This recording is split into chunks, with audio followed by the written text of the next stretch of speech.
12 अप्रैल का दिन इतिहास के पन्नों में। भारत के प्रसिद्ध इतिहासकार और पुरातत्ववेत्ता रखालदास बंदोपाध्याय का जन्म 12 अप्रैल 1885 में ब्रिटिशकालीन भारत में बंगाल के मुर्शिदाबाद में हुआ था। उन्होंने कलकत्ता विश्वविद्यालय से इतिहास में एमए की परीक्षा उत्तीर्ण की। वहाँ डॉक्टर राजेंद्र प्रसाद और शरत चंद्र बोस जैसे व्यक्ति उनके सहपाठी तथा मित्र थे। रखालदास जी ने संस्कृत भाषा का भी गहन अध्ययन किया था। पुरातत्व के प्रति रखालदास जी की रुचि आरंभ से ही थी। 1907 में बीए करने पर उनकी नियुक्ति प्रांतीय संग्रहालय लखनऊ के सूचीपत्र बनाने के लिए हुई थी। इसी बीच उन्होंने कुछ महत्वपूर्ण इतिहास संबंधी लेख भी लिखे थे। सन 1910 में एमए करने के तुरंत बाद ही उनकी नियुक्ति भारतीय पुरातत्व सर्वेक्षण विभाग में उत्खनन सहायक के पद पर हो गई। लगभग 1 वर्ष तक उन्होंने कलकत्ता स्थित इंडियन म्यूजियम में कार्य किया था। इसका सर्वाधिक महत्वपूर्ण कार्य 1922 में एक बौद्ध स्तूप की खुदाई के सिलसिले में मोहनजोदड़ो की प्राचीन सभ्यता की खोज करना था। रखालदास जी ने कई ग्रंथों की रचना की थी, जैसे the origin of Bengali, the secret, the history of Odisha, bas reliefs of Badami. इस महान इतिहासकार का निधन 23 मई 1930 को हुआ था। जीवन के अंतिम वर्षों में रखालदास बंदोपाध्याय की आर्थिक स्थिति बहुत अच्छी नहीं रही थी। भारत के महान क्रिकेटर खिलाड़ियों में से एक वीनू मांडकर का जन्म 12 अप्रैल 1917 को गुजरात में हुआ था। वीनू मांडकर दाएं हाथ के बल्लेबाज और बाएं हाथ के स्पिन गेंदबाज थे। सन 1965 में पंकज राय के साथ मिलकर उन्होंने 413 रन की ओपनिंग साझेदारी की थी। यह रिकॉर्ड 52 साल के बाद टूटा था। उनके बेटे अशोक मांडकर भी भारत के बेहतरीन खिलाड़ियों में से एक रहे थे। एफएन सूजा एक जाने माने भारतीय चित्रकार थे। फ्रांसीसी न्यूटन सूजा का जन्म गोवा के सालिबा में 12 अप्रैल 1924 को एक कैथोलिक परिवार में हुआ था। जब वे मात्र 3 महीने के थे तब उनके पिता की मृत्यु हो गई थी। उनकी माता ने उनका नाम गोवा के पैट्रन सेंट फ्रांसिस जेवियर्स के नाम पर रखा था।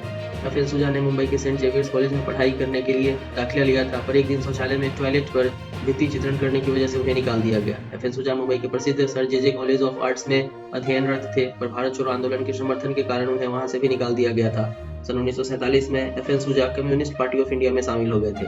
सन 1947 में एफएन सूजा एच.एस. राजा और एच. आरा आदि के साथ मिलकर एफएन सूजा ने progressive arts group of Bombay की स्थापना की थी। इस संगठन का मकसद था भारतीय चित्रकारों को नवीन तरीकों के प्रयोग में प्रोत्साहन देना। 1948 में एफएन सूजा के चित्रों की पहली प्रदर्शनी लंदन के बर्लिन हाउस में हुई थी। सन 1949 में सूजा भारत छोड़कर इंग्लैंड चले गए, जहां प्रारंभ में उन्हें एक चित्रकार के रूप में अपने आप को स्थापित करने के लिए काफी संघर्ष करना पड़ा था। उनका निधन 28 मार्च 2002 को मुंबई में हो गया था। सुमित्रा महाजन का जन्म 12 अप्रैल सन 1943 को महाराष्ट्र के रत्नागिरी जिले में चिपलू नामक स्थान पर हुआ था। भारतीय जनता पार्टी की प्रसिद्ध महिला राजनीतिज्ञों में से एक सुमित्रा महाजन 16वीं लोकसभा की अध्यक्ष रही थी। अपने कार्यकर्ताओं के बीच वे सुमित्रा ताई के नाम से प्रसिद्ध हुई थी। मीरा कुमार के बाद सुमित्रा महाजन लोकसभा अध्यक्ष बनने वाली दूसरी महिला थी। वकील से राजनेता बनी सुमित्रा अपने सरल, ईमानदार और साफ छवि के साथ चुनाव में जीत की शानदार रिकॉर्ड के लिए जानी जाती है। सुमित्रा महाजन ने 5 जून 2014 को लोकसभा अध्यक्ष के लिए नामांकन भरा था। उन्हें 6 जून 2014 को निर्विरोध लोकसभा अध्यक्ष चुना गया था। ऐसा पहली बार हुआ था जब भारतीय जनता पार्टी का कोई सांसद लोकसभा अध्यक्ष बना था।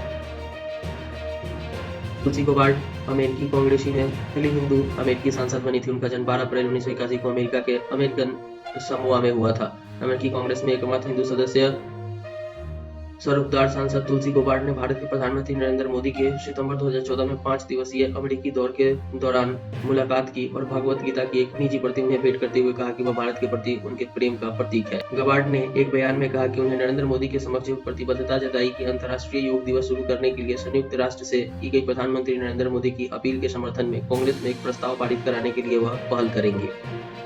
नेक्सियर अथवा नेक्सियर का जन्म 6 अक्टूबर 1679 को हुआ था। मुगल वंश का वह 12वां बादशाह था। वह 40 वर्ष की आयु में 1719 में मुगल राजगद्दी पर बैठा था। नेक्सियर औरंगजेब का पुत्र था और अकबर द्वितीय का पुत्र था। वह उन 5 कठपुतली बादशाहों में से तीसरा था जिन्हें सैयद बंधुओं ने सिंहासन सीन किया था। सैयद बंधुओं ने उन्हें 1719 में दिल्ली में मुगल गद्दी के अधिकारी बनाया था। नेक्सियर केवल थोड़े दिन के लिए बादशाह बना था। मोहम्मद इब्राहिम को राजगद्दी पर बैठाने के लिए सैयद बंधुओं ने उन्हें इस गद्दी से उतार दिया था और आज ही के दिन 12 अप्रैल को उनका निधन हो गया था। ये था 12 अप्रैल का दिन इतिहास के पन्नों में।